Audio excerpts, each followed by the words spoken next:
झारखंड की राजधानी रांची से करीब 250 किलोमीटर दूर स्थित देवघर को भगवान शिव की नगरी माना जाता है।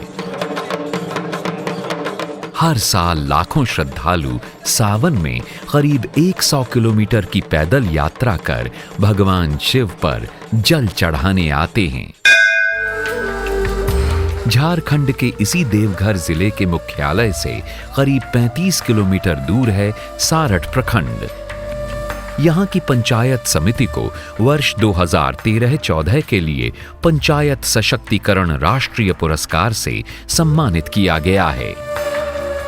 ये पुरस्कार पंचायत समिति को उन प्रयासों के लिए मिला है जिसमें पंचायत ने विभिन्न विभागों और सरकार की ग्रामीण विकास की योजनाओं का सफल समन्वय किया, जिससे यहाँ के किसानों की आमदनी बढ़ी।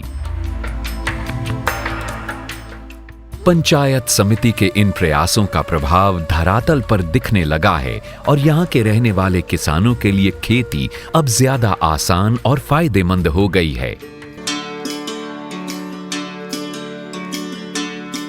आज यहाँ के किसान व्यावसायिक दृष्टिकोण से खेती करते हैं और इसी प्रखंड की महिला किसान भी बड़े उत्साह से ग्रुप फार्मिंग कर रही हैं।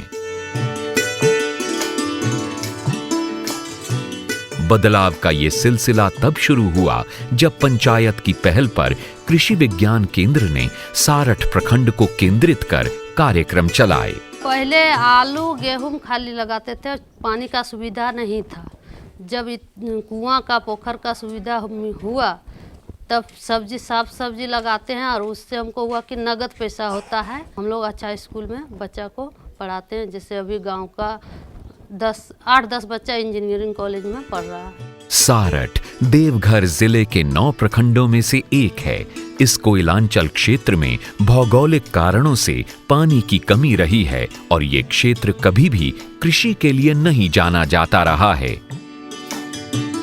कुछ बड़े और संपन्न किसान तो अपनी निजी सिंचाई व्यवस्था कर किसी तरह अपने खेतों से 2 से 3 फसल ले लेते थे, पर छोटे और सीमांत किसान पूरी तरह से वर्षा पर आधारित खेती ही कर पाते थे। हर साल खेत जोतकर इस क्षेत्र के किसान बड़ी आशा से बादल और बारिश का इंतजार करते थे और यदि बारिश किसी साल रूठ गई तो फिर इस क्षेत्र के ज्यादातर किसानों के खेत सूख जाते थे और उनका जीवन मजदूरी या किसी अन्य ग्रामीण व्यवसाय पर ही चल पाता था।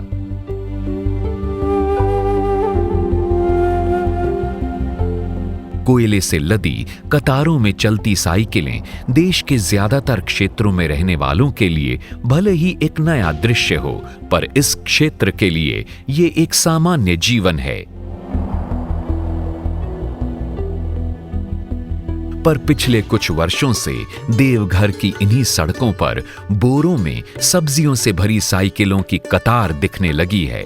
इन सड़कों के आसपास के गांवों से पैकार सब्जी खरीदकर मंडियों में बेचते हैं।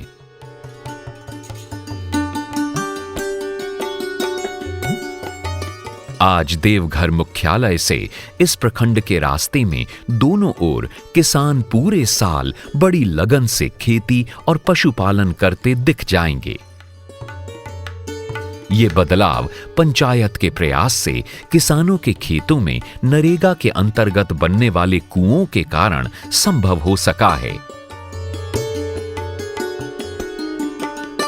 अब ये प्रखंड देवघर ही नहीं, उसके आसपास के जिले और यहां तक के पश्चिम बंगाल के सीमावर्ती जिलों में भी हरी सब्जियों की आपूर्ति करता है। कभी मुख्य रूप से धान, कुल्थी, मकई आदि लगाकर और छोटी गाय पालकर अपना जीवन यापन करने वाले सारठ के किसान अब शिमला मिर्च, सोयाबीन, राजमा, हाइब्रिड बैंगन, मिर्च आदि लगा रहे हैं। इनमें से कुछ फसलें और सब्जियां इस क्षेत्र में कभी भी नहीं लगाई गई थीं। राजमा की खेती करने के लिए प्रयास किया गया आत्मा के द्वारा।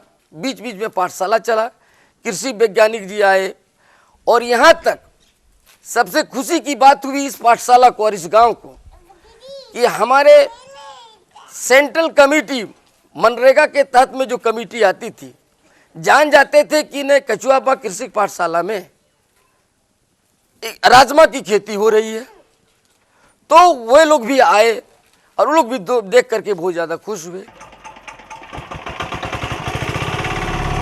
अब यहाँ पानी की साल भर उपलब्धि और इन नई फसलों के कामयाब होने से आमदनी बढ़ने की संभावना ने किसानों में एक नए उत्साह का संचार किया है।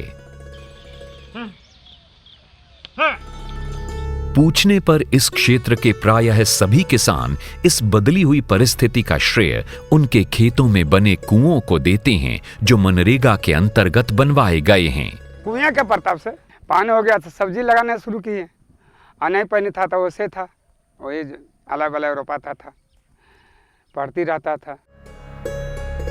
कुएं के पानी को कुएं का प्रताप मानना और पहले अलाए बलाए रोपते थे, ये दो ऐसी अभिव्यक्तियां हैं जो इस क्षेत्र में पानी की अहमियत को और पानी के अभाव में एक किसान द्वारा बिना मन के खेत में कुछ भी लगा देने की मनोदशा को रेखांकित करते हैं। आमदनी के प्रति आश्वस्त नहीं होने के बावजूद बिना मन के खेत में कुछ भी लगा देना और एक फसल को लेने के बाद खेत को साल भर खाली छोड़ना देश के कई क्षेत्र के किसानों के लिए त्रासदी रही है। ये त्रासदी झारखंड के इस पठारी क्षेत्र में और भी मुखर रही है और इसका एक बड़ा कारण रहा है वर्षा पर आधारित खेती। सारठ पंचायत ने निर्णय लिया कि किसानों की इस समस्या का समाधान किया जाए। नरेगा के पैसे से किसानों की निजी खेती की जमीन पर कुएं की खुदाई की गई। नरेगा से जो स्कीम कुआं जो मिल रहा है, प्रति प्लॉट भी जितना जमीन है उसको भी हम लोग बंजर जो जमीन भी बना है उसको भी हम लोग खड़ के मान ले धान गेहूं लगा सकते हैं।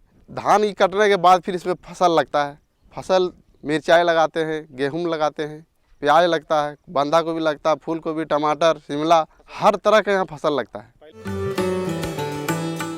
अब किसान अपने खेत में बने इन कुओं से सिंचाई कर साल में 2 से 3 फसलें ले रहे हैं और साथ ही नई नई फसलों का प्रयोग भी अपने खेतों में कर रहे हैं, जिससे उनकी आमदनी में गुणात्मक वृद्धि हो सके। पर ये एक दिन की सफलता की कहानी नहीं है। इसके पीछे है किसानों की खुद की कड़ी मेहनत, सरकार का गांव के अंतिम पायदान पर खड़े लोगों तक योजनाओं को पहुंचाने का संकल्प, जिला स्तर पर विभिन्न विभागों का संगठित प्रयास और पंचायती राज संस्थाओं द्वारा योजनाओं को धरातल पर उतारने के लिए सभी विभागों और योजनाओं का सभी स्तरों पर समन्वय एवं क्रियान्वयन। हम लोगों ने कन्वर्जेंस के माध्यम से इस चीज़ों को किया है और इसका रिजल्ट ये हुआ है कि जहाँ भी कुएं का काम हुआ है जिस किसान के भी खेत में, तो उसके आसपास के सारे किसानों को इसका लाभ मिला है और वो अब अच्छी फसल उपजा पा रहे हैं पूरे सालों भर। और एग्रीकल्चर और आत्मा के सहयोग से, कृषि मित्रों के सहयोग से बहुत सारे वहाँ पे हम लोगों ने अवेयरनेस के प्रोग्राम्स भी करवाए हैं और कुछ क्रॉप के वहाँ पे रिसर्च भी किए गए, जिसमें से कुछ नए आपके शिमला मिर्च की खेती हो गई, सोयाबीन की खेती हो गई, जो कि किसान ट्रेडिशनली इस चीज़ को नहीं करते थे, लेकिन अब वो इस चीज़ को करने में सक्षम है। निसंदेह इतनी बड़ी सफलता का श्रेय किसी एक विभाग या संस्था को नहीं दिया जा सकता, पर इसकी बुनियाद कहीं ना कहीं झारखंड में पंचायती राज के प्रतिनिधियों और कर्मचारियों के प्रशिक्षण में रखी जाती है। देवघर के जसीडीह में स्थित पंचायती राज प्रशिक्षण संस्थान बड़ी सफलता से ये भूमिका निभा रहा है। उनसे पहले हम लोग पूछते हैं कि आपके यहाँ क्या योजनाएं चलती है, जानकारी हम लेते हैं, फिर एक योजना से दूसरी योजना को कैसे वो जोड़ेंगे। जैसे मनरेगा का कूप तो उन्होंने बना दिया, अब कूप को जो है सो आप उसकी कैपेसिटी क्या है कि 1 से 1.5 एकड़ तक का सिंचाई कर सकता है। उसमें वो परंपरागत यदि खेती करते हैं तो उनसे उनको लाभ नहीं होगा। अब जैसे उसमें सब्जी की खेती या उन्नत कोई भी मतलब वैरायटी का जो मतलब आपका मेडिसिनल प्लांट है, ये सब का खेती अगर वो करेंगे तो इसकी जानकारी उनको कृषि विकास केंद्र के साथ वो कैसे जुटेंगे। प्लस और मतलब जैसे उसमें कुछ बीमारियां आ जाती है तो एग्रीकल्चर डिपार्टमेंट का क्या रोल होगा, ये सब उनको बताया जाता है। इस संस्था ने हर स्तर के प्रतिनिधियों और कर्मचारियों के प्रशिक्षण के लिए मॉड्यूल तैयार किए हैं। और आज हम लोग चर्चा कर रहे हैं समाज कल्याण, महिला एवं बाल विकास के बारे में। और प्रत्येक प्रशिक्षण से पूर्व यहाँ के प्रशिक्षक आपस में विचार विमर्श कर प्रशिक्षण की तैयारी में सत्रों की रणनीति बनाते हैं। पूरी तरह सहभागिता के आधार पर चलाए जाने वाले हर प्रशिक्षण में सरकार के कार्यक्रमों और योजनाओं को अमली जामा पहनाने पर गहन चर्चा होती है।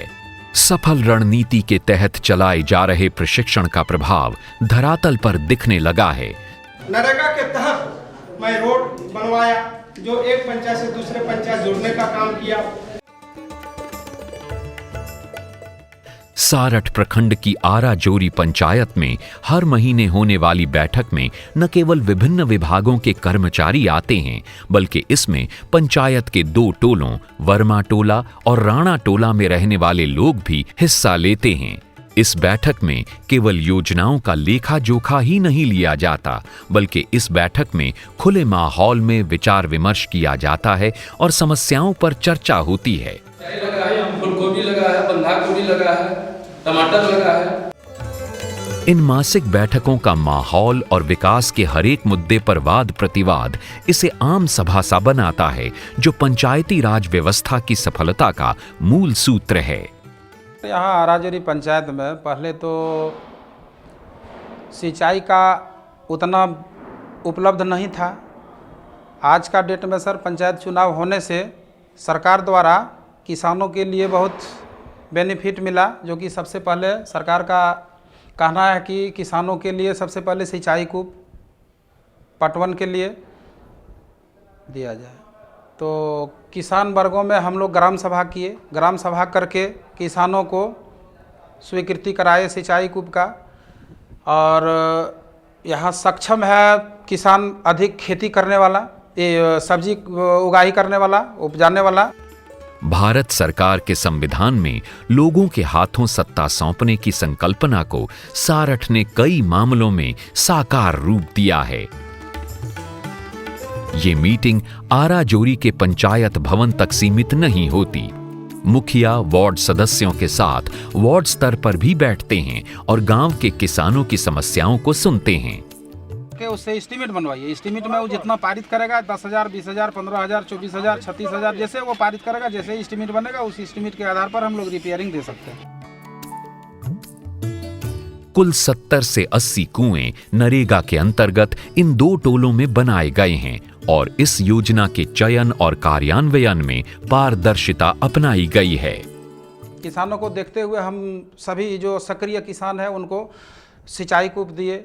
वह सिंचाई कूप से स्थल देखे हम लोग कि किस स्थल पर होना चाहिए, किस किसान को होना चाहिए, कौन सक्षम है योजना कराने में, सब्जी उपजाने में कौन अच्छा किसान है जो कि सही उपज कर सके या सही उपज करके इसको देश विदेश का नाम रोशन कर सके, पंचायत का नाम रोशन कर सके। झारखंड के सारठ प्रखंड में ये कन्वर्जेंस कई विभागों और कई योजनाओं का हुआ। हर एक स्तर पर पंचायती राज संस्था ने इनका समन्वय कर इस कन्वर्जेंस की प्रक्रिया को सरजमीन पर उतारा है। ई पंचायत के माध्यम से पंचायत के सभी क्रियाकलापों का लेखा जोखा रखा जाता है और ग्रुप SMS के द्वारा सभी योजनाओं और कार्य आदेशों की जानकारी पंचायत के मुखिया तक पहुंचाई जाती है, जिससे कि इनका लाभ जल्दी गांव वालों तक पहुंच सके। पुराना सिस्टम हो गया लेटर भेजने का, अब तो हम लोग मेल से भेजते हैं, ये ब्लॉक को भेजते हैं। पंचायत प्रतिनिधि जो मुखिया हुए, पंचायत समिति सदस्य हुए, प्रमुख हुए या जिला परिषद के मेंबर हुए, उनका मोबाइल नंबर हमारे पास पूरा है, तो उनको हम ग्रुप SMS के थ्रू जो भी होता है जानकारी उनको शॉर्ट मैसेज उनके मोबाइल पे भेज देते हैं। किसान क्रेडिट कार्ड की सुविधा किसानों को उपलब्ध हो, इसके लिए बैंकों की जिला स्तर पर होने वाली कार्यशाला में पंचायत प्रतिनिधि किसानों की समस्या को पुरजोर तरीके से उठाते हैं, जिसका फायदा सारठ के किसानों को भी मिला है। इस समन्वित प्रयास का असर देवघर की सब्जी मंडी में भी नजर आने लगा है। यहाँ का नजारा किसी अन्य जिले की सब्जी मंडी से कुछ अलग नहीं है।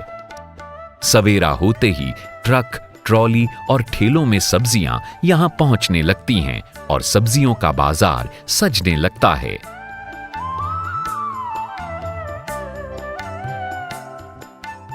इन सफेद लाल हरी सब्जियों में ताजगी की चमक है और इनमें से ज्यादातर सब्जियां सारठ क्षेत्र से आती हैं। सारठ की सब्जियों की बाजार में मांग रहती है। ये स्थानीय हैं और महंगी होने के बावजूद बाहर से आने वाली सब्जियों की तुलना में जल्दी बिक जाती हैं। आज पास से लाते हैं, क्वालिटी अच्छी क्वालिटी है, अच्छी दाम में बिक जाता है। किसी भी क्षेत्र के विकास के कई आयाम होते हैं। ये किसी एक व्यक्ति या किसी एक संस्था द्वारा नहीं किया जा सकता। सारठ में आए इस बदलाव के लिए कृषि विज्ञान केंद्र ने महिलाओं के स्वयं सहायता समूह का गठन कर ग्रुप फार्मिंग को साकार रूप दिया। आत्मा ने क्षेत्र में कृषि पाठशाला का संचालन कर किसानों में खेती के नए नए तरीकों का प्रचार प्रसार किया। कृषि विभाग ने नई नई किस्मों और फसलों का क्षेत्र में प्रत्यक्षण किया, जिसके अच्छे परिणाम दिखने लगे हैं। ग्रामीण विकास विभाग ने मनरेगा के तहत क्षेत्र में कुएं का निर्माण करवाया। बैंकों के द्वारा केसीसी के माध्यम से किसानों को सस्ती दरों पर ऋण मुहैया करवाए गए। इन सभी संस्थाओं और विभागों का हर स्तर पर सफल समन्वय कर सारठ की पंचायती राज व्यवस्था ने देश के सामने एक उदाहरण प्रस्तुत किया है कि योजनाओं का समन्वय किस प्रकार पंचायत विकास को समन्वयिक गति प्रदान कर सकता है और कैसे लोगों के जीवन में खुशहाली ला सकता है।